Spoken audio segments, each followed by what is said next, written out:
Hello and welcome to the Backlot 605 box office bonus episode, where we like to talk about different top tens of what we think are just prevalent to what's kind of going on for the week what of what's Any going on week. every week. So, what have we decided to venture down the rabbit hole this week here, Derek? On yesterday's show we talked about one of the new releases this past weekend, which is the big screen return of Channing Tatum after a nearly 5-year absence from starring roles in his new dog movie that's titled, wait for it, Dog. Ooh, So with that, I figured it would be fun to take a look at the box office hits of Mr. Tatum over the past decade plus at this point to see where hmm he's gone and to kind of set the stage for what he's about to pull off on this, what I've termed his big comeback year. So there yeah, we go. definitely. And because and I now did we only have the two, or do we have more coming in later on down the road? Because I know within like 6 weeks we've got Dog, and then we've got Lost City of Yep. It's D. just the Lost City. Oh yeah, the Lost City. Yes, Yeah. It was originally called the Lost City of D, but then they decided to just trim it down to the Lost City because then people's wondering, well, what's the D? And various awkward conversations occur. So, but then also later this year, he and Steven Soderbergh are reteaming for the third Magic Mike movie, that's right for which HBO Max. that's right. So, and we'll talk a little bit about Mr. Magic Mike here in a little bit too. Ooh. Yeah, yeah, definitely. I don't know. There's something they have a very interesting chemistry. I always like when those two team up. So I'll be looking forward to Magic Mike 3. Yeah. All right. So that being said, we are going to talk the top 10 Channing Tatum movies at the box office. I guess I should have asked, what is your criteria? Because there is movies with Channing Tatum that are not Channing Tatum movies. No. So first off, this kind of mirrors the rules that I've used for other actor shows that we've done. The first thing hmm is I only count live action roles, so you won't see any animation in here. Like for example, the Lego movies where he's the voice of Superman; those aren't Yep. on here.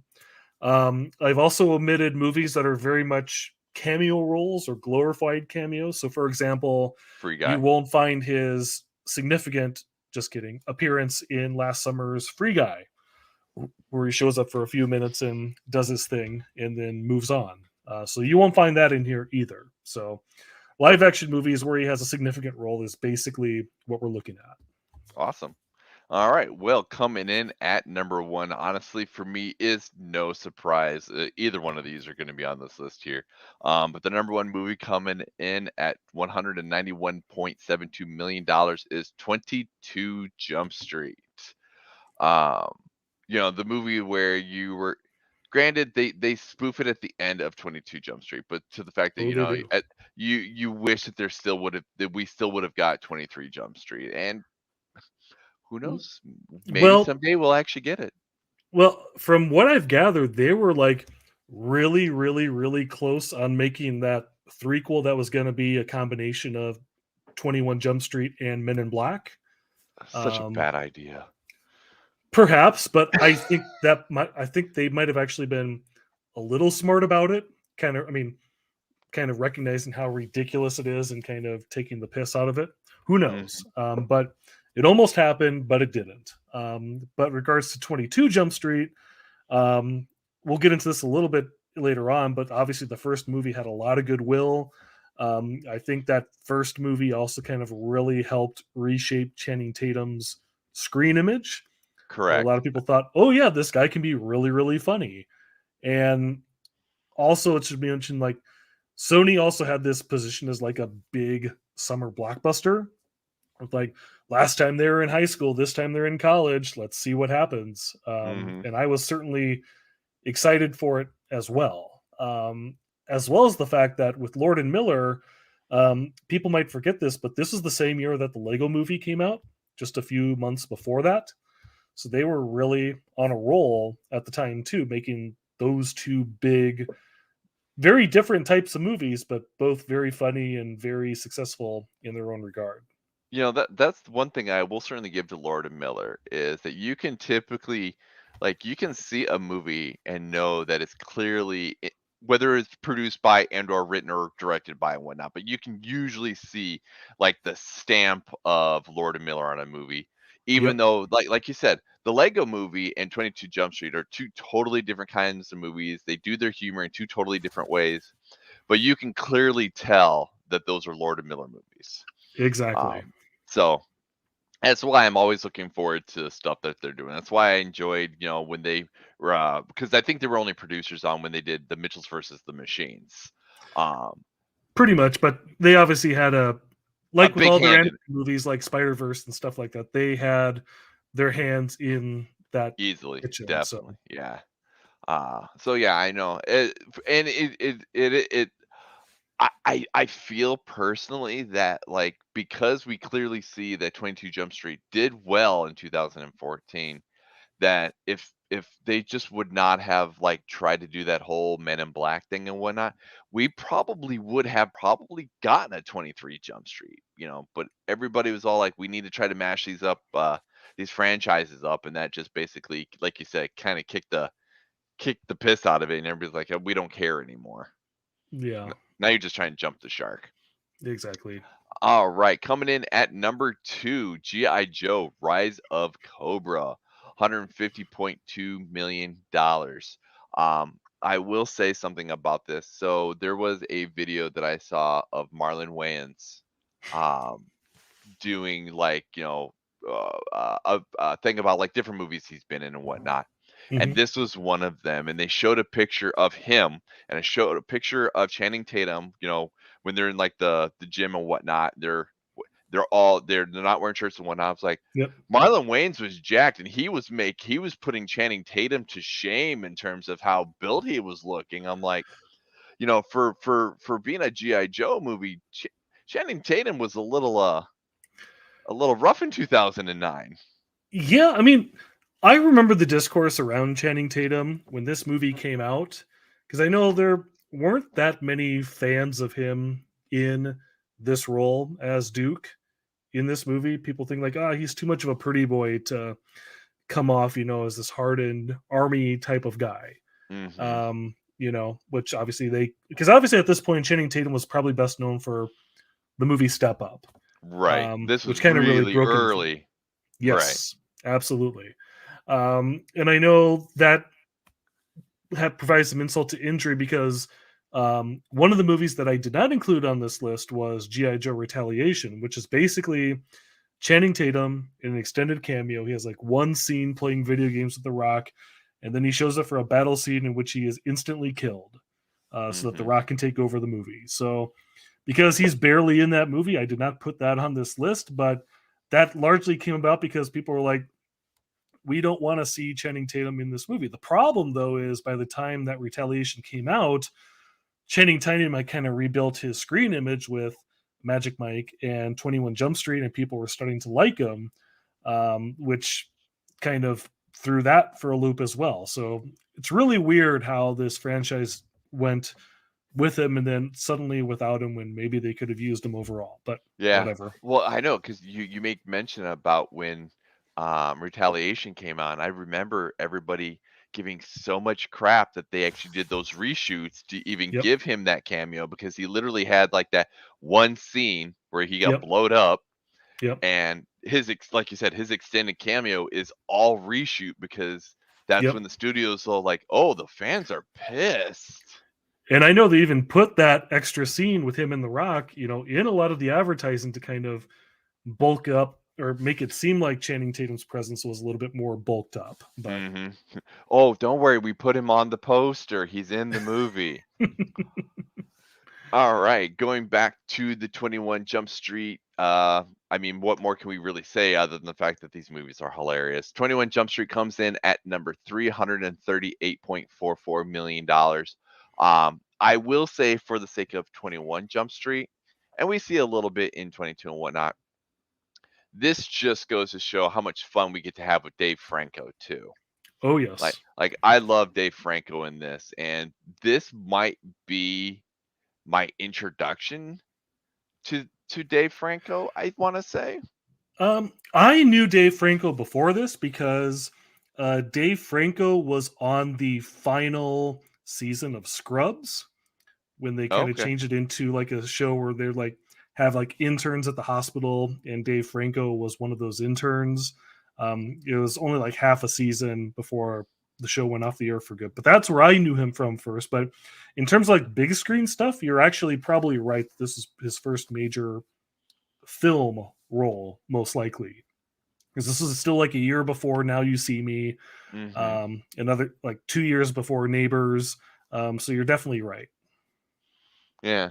I know overall, I think anybody the one thing I loved about 21 Jump Street and the fact that the way Lord and Miller positioned themselves in making this movie is the TV show that this is based off of. It's dark, it's gritty, it's not meant to be funny. And they took two people, especially one of them with Channing Tatum, who wasn't known for being funny, and saying, you know, we're going to pick you with the guy from Superbad, Yep. and we're going to make this and make it into a buddy comedy. Which I mean, it really that just goes to show the true like genius that is Lord and Miller, because on paper this should not have worked. Yeah, I mean, certainly at the time this movie came out, I don't think there was anybody that was actually excited to see like a movie version of 21 Jump Street. Hmm. There certainly wasn't a fandom that was clamoring for it, but I think Lord and Miller knew that. And they just kind of had some stupid fun with the premise of, yeah, we're going to shove Channing Tatum and Jonah Hill back into high school. He doesn't make a lick of sense, but we're going to do it anyway. Um, and then you stack the cast with like Ice Cube and Dave Franco and Rob Riggle, Hmm. and Nick Offerman and all those folks. And, a lot of fun, And again, people saw this movie and said like, oh, Channing Tatum, he's funny. And then 22 Jump Street comes out and it has like the scene where Channing Tatum just goes and laughs his butt off when it's revealed that Jonah Hill is dating Ice Cube's daughter, which is a tremendous moment. And it kind of just solidified his status as, yeah, Hmm. Channing Tatum is a funny guy. So, The other thing I would certainly give for 21 Jump Street, and I could honestly see this maybe itching a little bit to helping a little bit with the number, is that when people found out that Johnny Depp and oh Richard my God, Grieco, uh yeah, that the were cameos. they were the cameos that were involved with the movie and whatnot, be like, "Oh, really? They got Johnny." Oh, now I have to go see this, because I will have to say, for not, if you go into this movie not knowing and whatnot until you get to that reveal at the very end, you're like, Hmm. "Oh my God, he was there the whole time." That is amazing. Yep. All right. Now we go into the romance side of Channing Tatum's with The Vow at $125.1 million, because I like the fact that this comes out a month before 21 Jump Street, to be like, you know, that guy from Step Up, he can still do the romance stuff. So Yep. here you go with The Vow, and then a month later we get 21 Jump Street. Yeah, and again, this was very specifically released at this came out on Valentine's Day weekend. So Hmm. there was very much an objective of here is your token Valentine's Day movie. It's Channing Tatum, it's Rachel McAdams, rom com or rom dram veteran teaming up. And I kind of forgot how well this movie did. For some reason, I thought that Dear John was like the more successful of his romantic ventures, but I It's was the one. absolutely wrong. And it's the one that I remember, like, when I was looking at this, I'm like, I had to mentally think about what I don't even remember the movie, but clearly, obviously, it did very, very well for him. But Yep. no, you're absolutely correct. But I not to take away from The Vow, but I think, because isn't Dear John one of the Nicholas Sparks movies? Yes. Yes, it So is. I think that's probably one of the reasons why that one probably sticks in people's minds more, just Hmm. because there is that Nicholas Sparks, there's that, oh, it's The Notebook, it's Dear John, there's all those Yep. other movies that you Yep. mentally attribute it to. Oh, yes. Yeah, because I immediately was like, The Vow, The Vow. I'm like, I was like, I know I haven't seen it, but I know that movie. I know I do. Um, and then coming in at number 5, we have Magic Mike at $113.72 million. The and the one thing I would certainly say is, I even remember when this one came out. Um, just because this is the same weekend as Ted.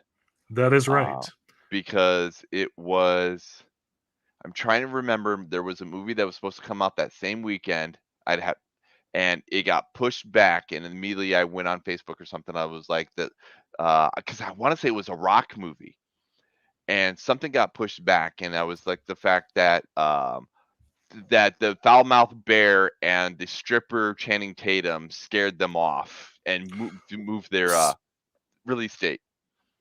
Yeah. Do you know what that movie was? Because I know it. It's escaping me right now, but I do remember The, that happened.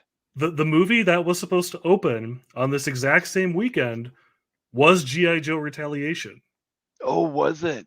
Yes. Oh The deal goodness. was they Paramount, if I recall correctly, they bumped it like a month before this June release date.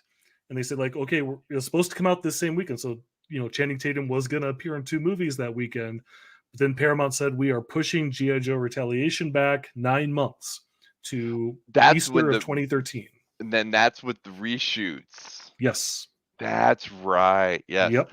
But speaking of that, one thing I love about the fact that Magic Mike is hitting the even in our top 5 of movies for him and whatnot is I want to say this was like on like a $9 million. I mean, they made this movie on the stupid cheap.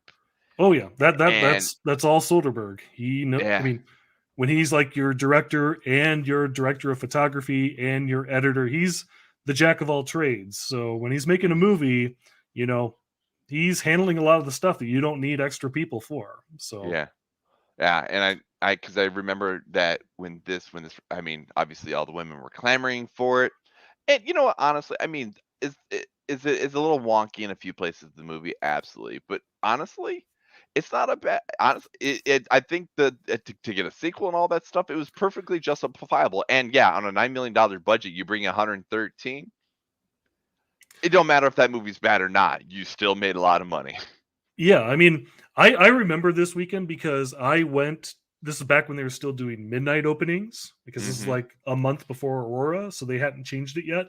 But I remember going to the midnight opening of Ted because come hell or high water, I was going to see Ted right away. But the crowds there for Magic Mike, which was opening at midnight that exact same night, were insane. And I Yep. think they might have even been playing Magic Mike on more auditoriums than Ted for that midnight opening.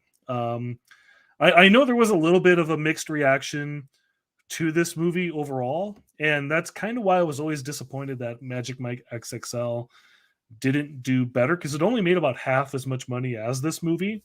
When I think XXL was kind of more of the movie that the audience wanted the first time, because Yeah. the sequel is very much just more of like a fun, like, yep, we're just doing the stage stuff and we're not doing much more than that. And we're just having a lot of fun with that. Whereas the first movie is a little bit more serious and introspective about it.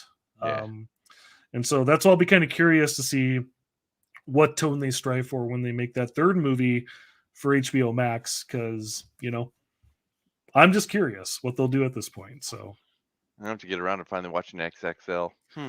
it's legitimately a lot of fun. I won't lie about it. It, It is somewhat of a different movie, but when you see it, you'll realize, yeah, I can understand why this should have been a bigger hit than it was. Oh, So absolutely. Oh, I agree. I've had that movie. It's one of those movies like it's been on the shelf and in the digital library. I just never hit play yet. that's fair. All right, coming in at number 6, The Kingsman: The Golden Circle, coming in at $100.23 million. So obviously and clearly supporting roles, because it's a big enough role. Basically, I'm assuming it's why we get to get the Kingsman on the list as well. Yeah, I mean, this is one of the trickier ones because it's definitely a supporting role, and I don't know if you ever heard the story about this, but Channing Tatum was supposed to have like a major lead role in this movie, but Hmm. then for whatever reason, he kind of had to limit his involvement. So what they ended up doing was like, there's like he's like on ice or frozen or out of commission for like half the movie, and they bulked up Pedro Pascal's role instead to compensate for that. And then they threw in that shot at the end of the movie of, well, if we have Channing Tatum in a Kingsman suit walking down the street and promising like if we get to Kingsman 3, you'll see more of him, we promise. That's kind of where that came in. Well, I'm guessing I'm hoping to see where we do when we actually do get the Taron Egerton Kingsman 3. So maybe he will be back. I guess we'll see. Fingers Um, crossed. but yeah, I mean, overall, I know a lot of people don't like the Golden Circle as much as they liked the first one and First one. whatnot. But you know what? Honestly, this one for me is a lot of fun. Because number one, Elton John is a scene stealer in this movie. And I'm hoping that this movie is the reason why we got Taron Egerton to play Elton Elton John. in Rocket Absolutely. Man because of that chemistry of those two. Yep. Um, I know a lot of people are not huge fans of Julianne Moore in this movie, but I love seeing her essentially as a villain for once. Like it's fun to She's a great actually. villain. For me, she was a great villain, because she plays that whole like 1950s, homemaker, but I'm also this evil. Yep. I thought it was great. And I will lastly say, if you can undead Colin Firth from the first to the second one, you're gonna find me a way to undead Mark Strong, Yep. which is obviously and clearly anybody who's seen this movie knows that's gonna be a lot harder to do. I always found it funny. I mean, for one, I enjoyed this sequel as much as the first one. Yes. I am not kidding about that. But two, I also found it very interesting because Mark Strong's demise sequence is when he's singing "Take Me Home, Country Road" at the top of his lungs, which I found funny because this came out a month after Logan Lucky, where "Take Me Home, Country Road" is also a prominently used song in that movie too. So I just found it humorous that wherever Channing Tatum went, so did that song. But regardless. Magic Mike 3. Oh my god, there's that song again. It wasn't in the background while you're watching Dog, you just didn't know it because it's just become synonymous. Yeah, it has it. No, we did not get that song in Dog. We got Kenny Rogers the Gambler, but not that song. So Oh, you make me want to go see Dog even more. That's like, I mean, sorry, that's a good song to have in a movie. All right, number 7, Public Enemies at $97.1 million. Okay, I'm gonna spin this is that I've seen this in the theater. I yep. have this movie.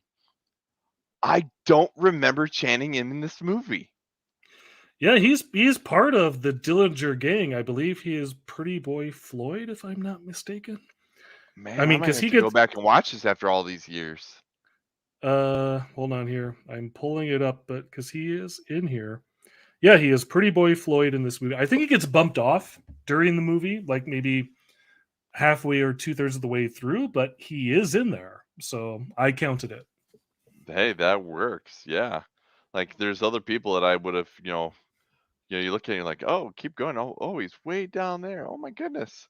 So Yeah. yeah, call this for me the red herring, the one I did not see coming. It didn't even register for me. So hey, you Yeah. know, I guess The it more you counts.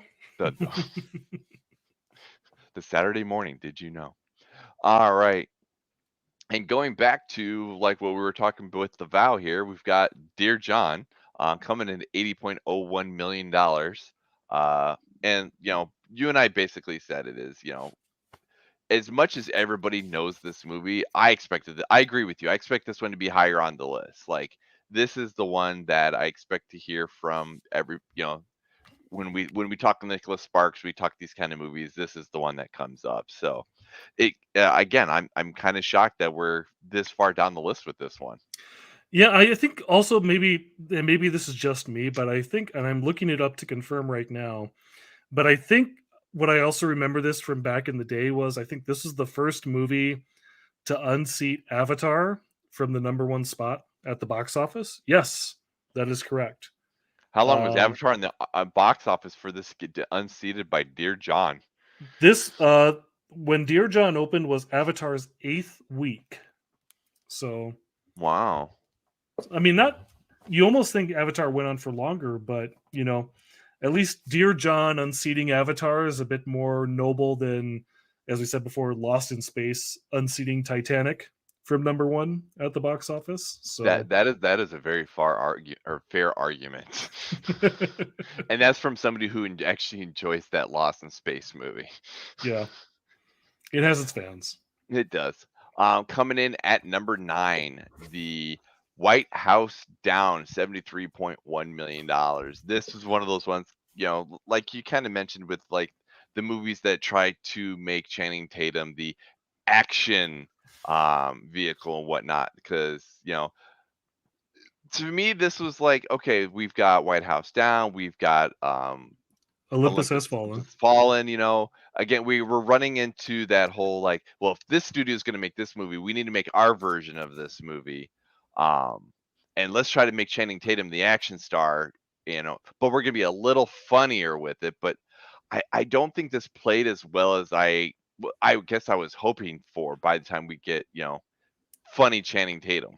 Well, I mean, this was I mean, you're absolutely right. I mean, in 2013, we had those two movies that had the same basic premise. White House Down was in June, and then Olympus Has Fallen came out in March and actually got to the 100 million mark, which White House Down didn't. Mm-hmm. And I remember back in the time, because when Olympus Has Fallen had come out, there was always this talk of, oh yeah, Roland Emmerich of Independence Day and Moonfall fame is making a movie with the exact same premise, and he's got Channing Tatum, again, coming off of his red hot 2012 year with The Vow and Jump Street and Magic Mike, and Jamie Foxx. And in all honesty, I actually like White House Down a lot better than Olympus Has Fallen, even though Olympus Has Fallen basically cemented Gerard Butler as an action star, and they made a ton of sequels to that. Yep. I actually legitimately enjoyed White House Down a lot more. I think part for me, and I would agree with you there. And this isn't anything against Gerard Butler or Morgan Freeman, but I think the chemistry of Jamie Foxx and Channing Tatum, I think vibes better. Oh yeah. So then you get that with, I don't know, there's something about their chemistry or whatever. I would definitely agree with you. There's something about the studiousness of Morgan Freeman while Gerard Butler's trying to be an action star, where it's like it kind of works. I think if you did it now, maybe with Morgan Freeman as he is like now, and he's a little bit more laid back, I think it might have worked a little better now, but not then. Well, we also have to keep in mind, again, Morgan Freeman isn't the president in that movie. Aaron Eckhart is the president. Oh my Morgan God, Freeman he is. doesn't become the president until the third movie, Angel Has Fallen.